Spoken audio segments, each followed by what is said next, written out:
Mr. President, ladies and gentlemen, we have heard quite an array of opinions and thoughts, but I submit to each of you just one provocative thought. Is being loved a privilege? Is being loved as a leader a privilege afforded to everyone in this room? Where you come from, how you study, your background, your wealth, your access. Being loved is in fact a privilege that is not afforded to us all. And so I ask for you to consider the proposition's position. A strong argument made just a moment ago by the beautiful student who spoke so eloquently about the facts of life for us, women in leadership, yes? And so now I just want to review for a moment your analogy of tigers chasing us in the forest. Even the opposition used fear, calling on names to make you shake in your seat. She called the name Putin and Donald Trump, yes, to make her point, which undergirds the point that we're making. And even the great professor and his remarks helped to support our argument that leadership requires a certain strength that will bring to the world change. And what happens when you bring change into the world? You strike a match of fear. And so I'd like to call, Mr. President, on some greats who struck the match of fear. But first, Nelson Mandela. We loved him, yes? Nod if you agree. But the state feared him. They were so afraid of Nelson Mandela's passion and commitment to change the status quo in South Africa. They feared it to the core. That they gathered him and they locked him into a prison to snuff out his passion and his ability to be a change agent. That fear, one moment, I promise you I'm going somewhere, so come with me. That fear had the ability to strike down apartheid. But did we not love him? But it was not enough. One other example, and I will turn to you, Miss Lady, was the great Martin Luther King. We loved him, nod your head yes. But the state also feared him, feared that he would stop the segregation that was going on in our country, fear that he would allow equality in ways that the United States was not prepared for. They feared him because he had the potential to treat people of my color with respect and dignity and see us. It was that fear, my lady, that caused them to snuff out his life. And so, yes, we recognize the love. We recognize the love. But is not love a privilege? It is from this position that I ask that you consider the great arguments that were made so eloquently and vote for the proposition, because we must too be the change that we want to see.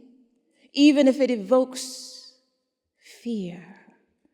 You sit in your seat, you study, you have a vision, and the moment you put that plan into action, everyone will not lay down and, as the gentleman said, give you a hug. No, in fact, contrary to that, they will fear you. And you must harness that fear and use it for action and good. That is the position you must take if you are going to change the world, and you are positioned to change the world. But there is only one fact I must share with you before I turn to the lady. Don't be afraid to be a leader who evokes fear, to be a leader that causes change. Don't be afraid to take your greatness, step into your destiny, and be the leader that you are called to be. Up next, the Right Reverend will come, and even he will make a point in support of our argument. You see, we're told to love one another, and if we don't love one another, it is the fear of the Lord that will come, yes? The fear of going to hell, the fear of letting down the greatest principle. He said to love the Lord and to love one another. And if you don't, the fear of the Lord is the consequence. And so I turn to you. I recognize your question now. So my point is, yes, I recognize the reality of that fear, but isn't that the fear you disdain? Are you not rejecting the fear of the state against Nelson Mandela? Are you not rejecting the fear that the state put on Martin Luther King? The fear of God? That is the reality, but you clearly see it with the state. I met the lady's mother in the reception.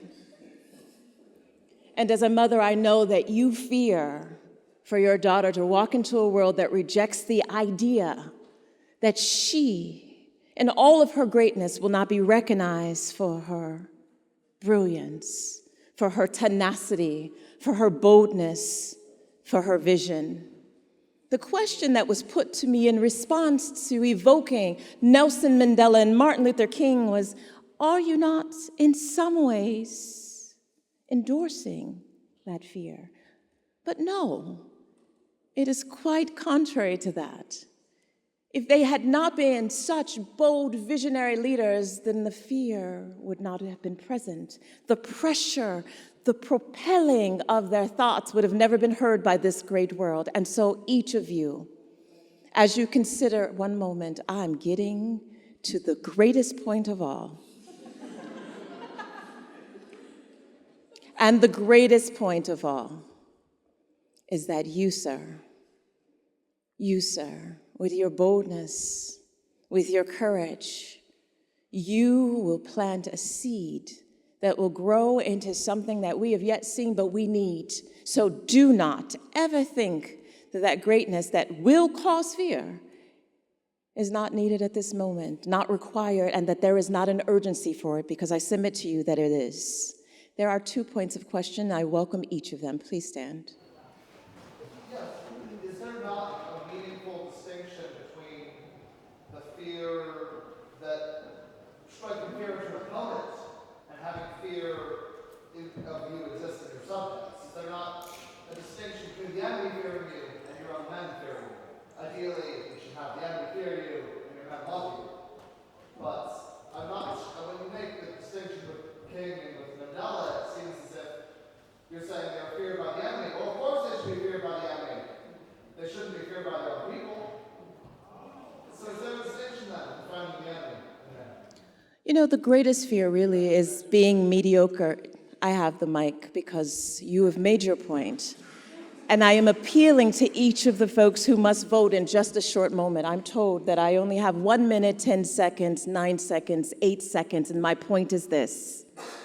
As you consider the argument, it is true that fear of Mandela caused an assassination. A fear of Mandela caused an incarceration and an assassination of MLK. But what will you do with your greatness? Will you look for cuddles, as the gentleman mentioned? Will you look to be liked by your classmates? Will you look for everyone to click on your latest TikTok? Or will you step boldly into your destiny? Next question, sir. I was just going to say that my point was his point.